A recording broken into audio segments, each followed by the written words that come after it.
Quelle est selon vous la question essentielle à côté de laquelle une telle élection primordiale ne doit pas passer? Je crois qu'elle a déjà été imposée par Éric Zemmour. C'est la question de la civilisation, du choix de la civilisation.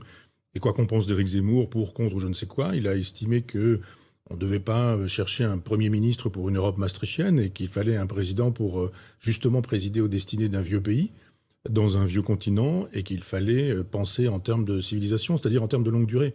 La plupart du temps, les hommes politiques pensent en termes de très courte durée. C'est vraiment la durée du mandat, 5 ans, et puis éventuellement 2 fois 5 ans pour Macron. Mais lui propose de penser pour les 50 ans à venir, ou peut-être les 100 ans à venir, voire pour beaucoup plus.